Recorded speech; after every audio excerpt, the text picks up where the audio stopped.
On se retrouve pour un nouvel exercice qui m'a été demandé d'être corrigé. Donc, c'est une personne qui prépare le CRPE et qui dit « Bonjour, pouvez-vous m'expliquer la réponse pour la question 2, s'il vous plaît, même avec le corrigé? Je trouve ça assez obscur, merci d'avance. » Ok. Donc, allons-y, on va corriger cela. Première question, montrer que si un entier est impair, alors son carré est impair. Déjà, on va commencer par cette question, après on fera la question 2. C'est l'occasion de s'entraîner sur ce genre de questions. Alors là, c'est pas simple. Hein. Là, on est sur du calcul littéral. C'est quelque chose qui demande beaucoup d'entraînement. Je sais que dans la prépa que j'anime, on s'est pas mal entraîné sur ce genre de choses, mais voilà, même malgré ce, ça demande vraiment beaucoup d'entraînement. Le fait de refaire des exercices, refaire, c'est pas si évident. Donc déjà, ce qu'il faut comprendre, c'est qu'un impair en mathématiques, ça se symbolise mathématiquement par 2k plus 1. Ou plutôt, 2 fois une lettre plus 1. Ok, K appartient à Z. Donc soit on écrit ça, soit on dit que K est un entier. Ça suffit de dire que K est un entier. Pourquoi ça, c'est la forme des impairs? Puisque les pairs, c'est ceux qui sont des multiples de 2. Hein. Quand on est pair, c'est qu'on est un multiple de 2. Et on est d'accord qu'en mathématiques, les nombres, ils se suivent, les nombres entiers, hein, ils se suivent de pair, impair, pair, impair, pair, impair, pair, impair. Le nombre après un pair, c'est un impair, et celui après un impair, c'est un pair. Quand vous voyez 1, c'est impair, 2, c'est pair, 3, c'est impair, 4, c'est pair, etc. Vous voyez qu'il y a une alternance. OK. Donc, si les nombres pairs peuvent s'écrire sous la forme 2 fois k, parce que, par définition, ce sont des multiples de 2, donc il peut s'écrire sous la forme 2 fois k. Être un multiple de quelque chose, c'est pouvoir s'écrire ce quelque chose fois un nombre. Eh bien, le nombre impair, c'est celui juste d'après. C'est celui qui va être juste après le pair. Plus 1. Bon, j'essaie de vous expliquer le plus simplement possible pourquoi est-ce qu'on dit que ça, ce sont des impairs. Voilà mon explication. Vous me direz ce que vous en pensez. Donc déjà, un impair, c'est ça. On va écrire soit A égale 2k plus 1, donc A est un nombre qui est impair. Très bien. Il faut montrer que ce nombre, donc A au carré, ce nombre au carré, est aussi un impair. C'est ce qu'on va voir. On va voir si on va arriver à le démontrer. 2k plus 1 au carré. Alors là, 2k plus 1 au carré, j'ai une identité remarquable. Donc je vais appliquer A au carré plus 2 fois A fois B plus B au carré. Donc A au carré, 2k au carré, ça fait 4k carré. 2 fois 2k fois 1, ça fait 4k. Et plus 1 au carré, ça fait plus 1. Quand on vous demande d'étudier une parité en mathématiques, une parité, ça veut dire si c'est pair, si dire si c'est impair. Ce qu'il faut toujours faire, c'est à la fin de votre calcul littéral, là, comme vous êtes en train de l'opérer, chercher à obtenir soit du 2 fois Q ou 2 fois K, peu importe, 2 fois un nombre entier, auquel cas vous direz, bon, bah, on a obtenu ça, donc c'est l'expression d'un nombre impair, d'un nombre pair, pardon. Ou soit, il faut chercher à avoir du 2K plus 1.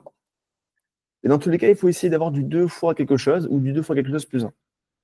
Là, on n'a pas ça, on est d'accord, on a 4K au carré plus 4K. Donc, il faut qu'on modifie cette expression pour obtenir quelque chose, encore une fois, sous la forme 2K ou 2K plus 1, de grand K, parce que là, notre petit K est déjà utilisé dans l'exercice. Donc là, ce qu'on va faire, je suis trop gros,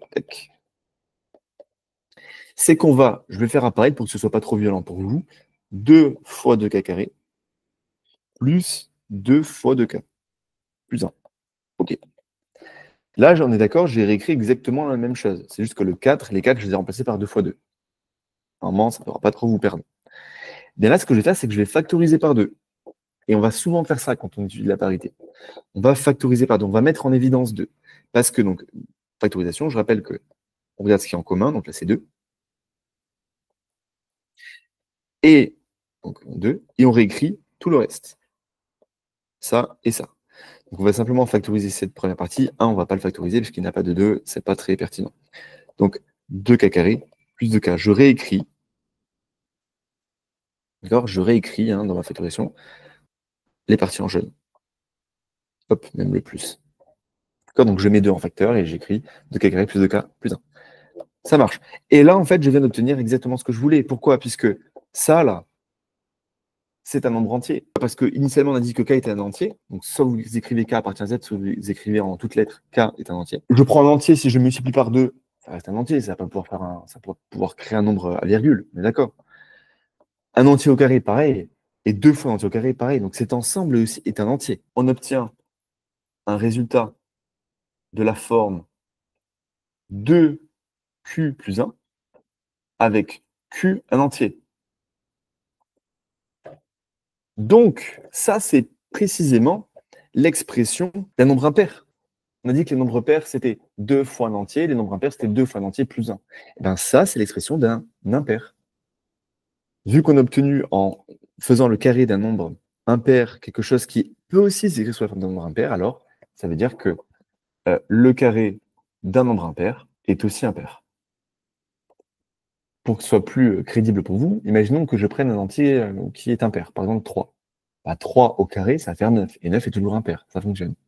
Donc j'ai bien prouvé, enfin j'ai pas prouvé, mais j'ai illustré par un exemple que ça fonctionne.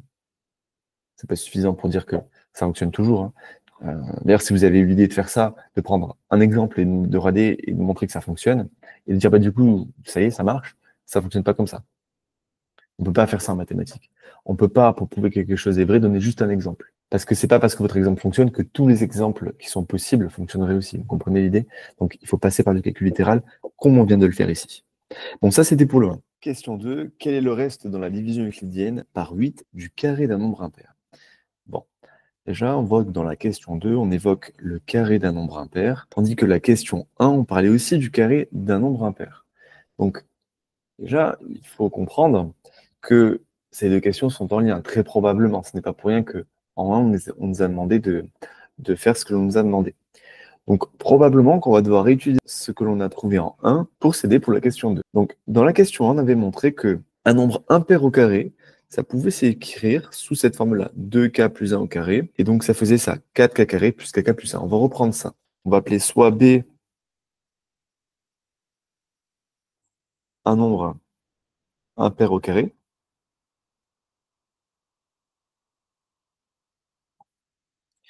et on a que donc la valeur de b, c'est 4k au carré plus 4k plus 1.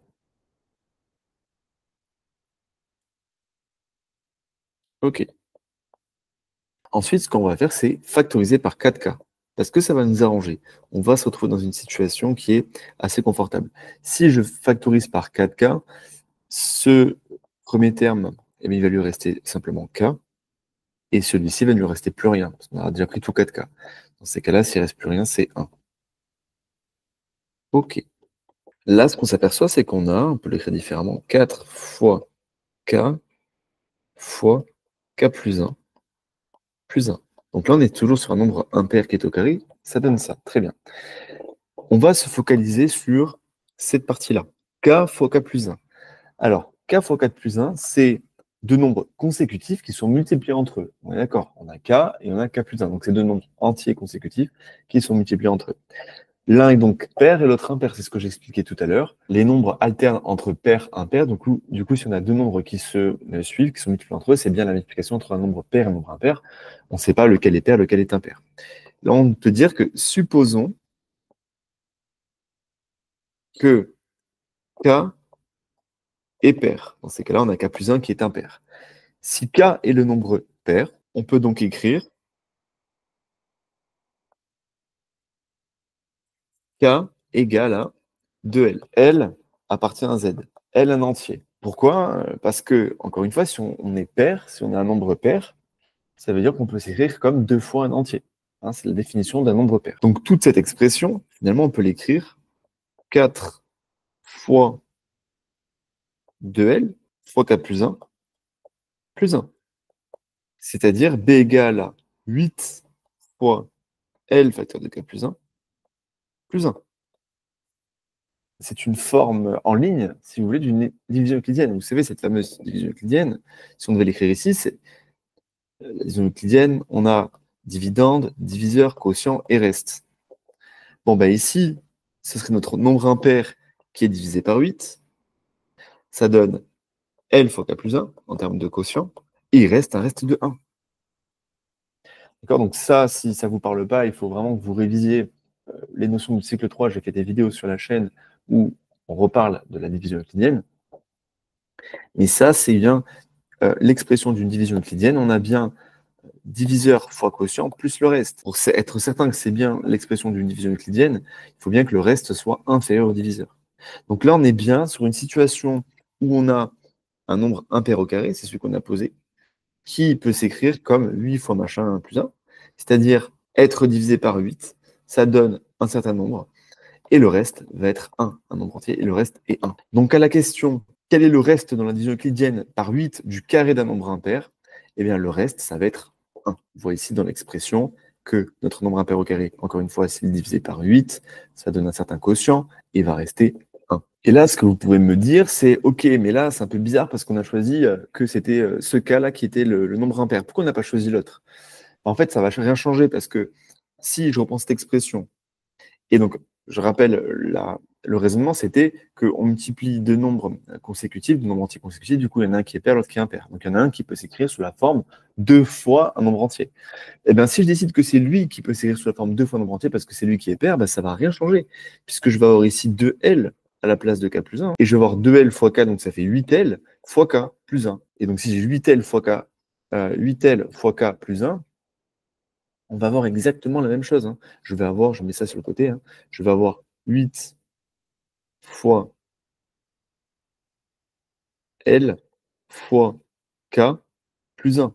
Là, je dirais la même chose. Si j'ai B égale à 8 fois L fois K plus 1, j'ai bien que j'ai 8 qui est mon diviseur, L fois K qui serait mon quotient, et plus 1 qui serait mon reste. Donc, dans les deux cas, ça fonctionne. Donc, voilà pour la résolution de cet exercice, et notamment de la partie 2 qui est effectivement plus dure, qui est très astucieuse. Comme je dis souvent en mathématiques, il y a aussi une notion qui joue, c'est la culture.